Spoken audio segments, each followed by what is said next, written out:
Bonjour à tout le monde. Bonjour aux enfants de Dieu. Je remercie le bon Dieu. Il m'a donné la force. Il m'a donné le courage de se mettre devant vous pour partager cette parole. La parole que je veux partager avec vous, ça concerne tout le monde. Ça concerne nous les parents, ça concerne aussi nos vies. Faut-il combattre nos désirs du mal?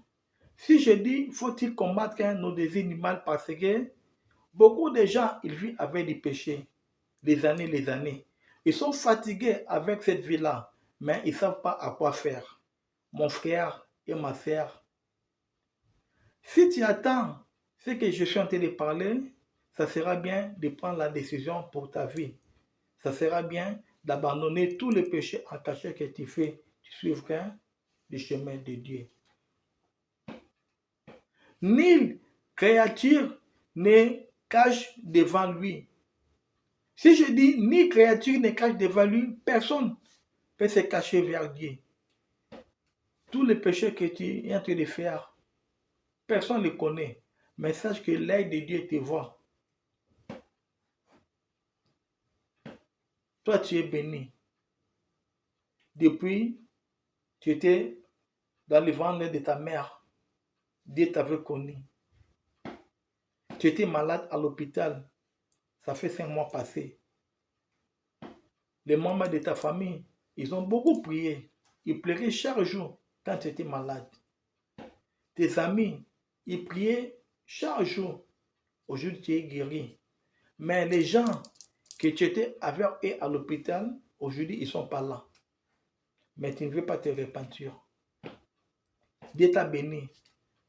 Tu as fini les études. Tu as commencé à travailler. Il y a des gens qui ont fini les études avec toi. Jusqu'à aujourd'hui, ils n'arrivent pas à trouver du travail. Mais toi, tu es béni. Tu donnes une bonne image que toi, tu es l'enfant de Dieu. On te voit à l'église, à des fois tu pleures, Dieu pourquoi tu m'as abandonné.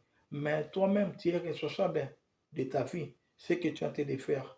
Mon frère et ma soeur, on ne se manque pas avec Dieu. Personne ne peut dire qu'il est parfait dans ce monde. Même les prêtres, même les pasteurs, même les diacres, même les évangélistes, personne il est parfait. Ça sera bien de suivre un bon chemin dans la vie. Parce que dans ce monde, on a des chemins. Il y a des chemins de Dieu que tout le monde connaît. Il y a aussi les chemins de Satan que tout le monde connaît. Mon frère et ma soeur, dans un certain âge, il faut avoir la honte du péché. Dans un certain âge, il faut avoir la honte qu'on parle sur toi. Toi, tu dis que tu es un enfant de Dieu, mais on te voit dans les endroits qu'un enfant de Dieu ne peut pas être là-bas. Tu es béni. Aujourd'hui, tu es marié. Aujourd'hui, tu as eu le bonheur. Aujourd'hui, tu travailles. Ton boulot, là où tu travailles, ça commence à 8 heures, ça finit à 16 heures. Mais on te voit dans ta maison chaque jour à 23h45. Mon frère et ma soeur, tu es marié, mais tu ne respectes pas le ordre du mariage. Mon frère et ma soeur, on ne t'oblige pas de te repentir. Mais sache que nous tous, nous allons être jugés devant Dieu. Dieu, il est au-dessus de nos vies. Il y a des gens que tu avais connus avant, aujourd'hui, ils ne sont pas là. Mais Dieu, il t'a gardé. Mais toi, tu es ingrat devant Dieu. Quand est-ce que tu vas te repentir? Les temps qu'on a vécu sur terre, on les connaît. Mais les temps qui nous restent, c'est Dieu qui les connaît. Si on regarde dans la Bible, sur 1 Timothée, chapitre 6, verset 7-9, la Bible nous dit,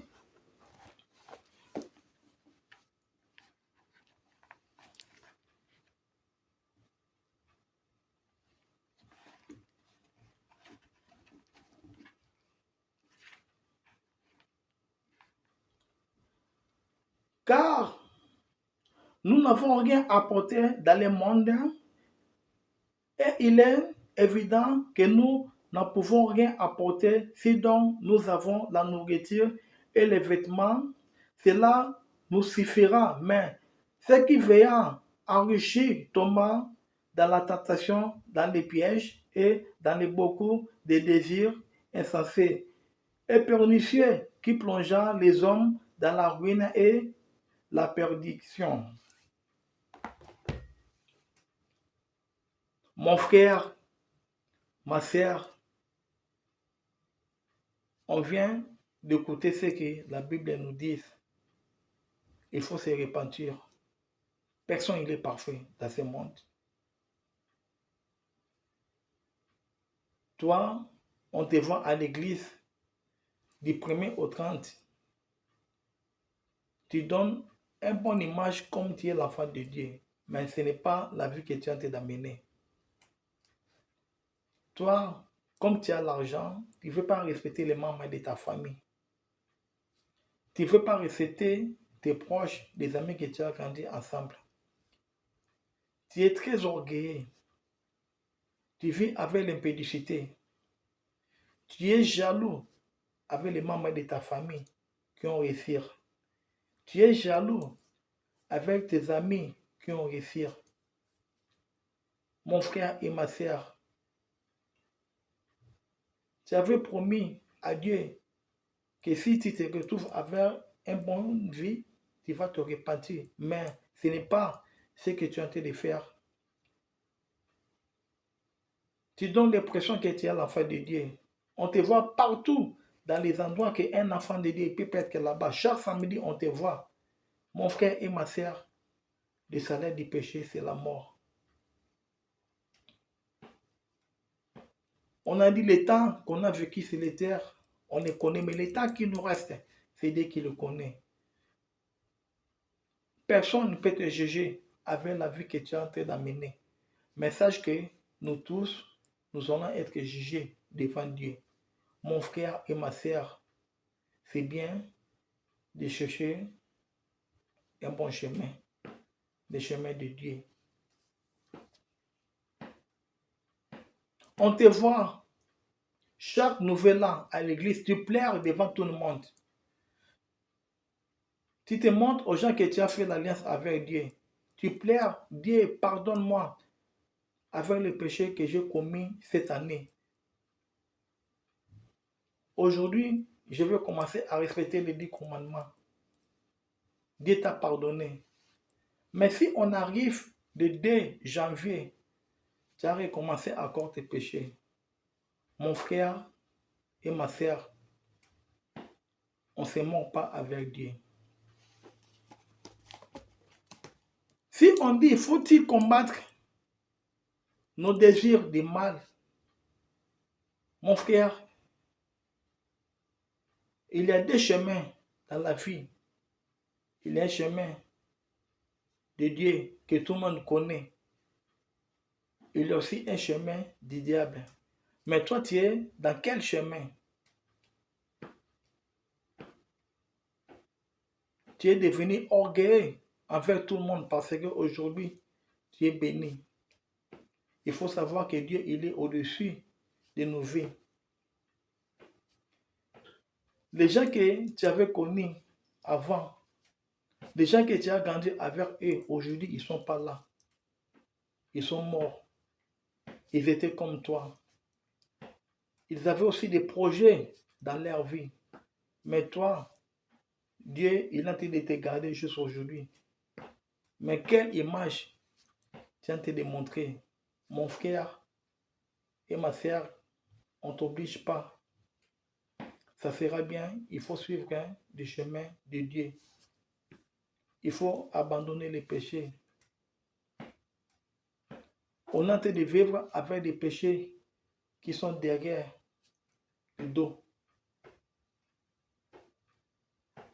Si je dis que dans un certain âge, il faut voir la honte du péché, tout passera, mais la parole de Dieu ne passera pas. Mon frère et ma sœur, c'est Dieu qui m'a envoyé de te parler. Réveille-toi. Il y a encore du temps de te repentir. Dieu a besoin de toi. Je remercie les gens qui ont écouté cette parole-là. Je remercie les parents, ce que vous êtes en train de faire pour vos familles, pour la vie de Dieu. C'était la parole de Dieu. Merci à tout le monde.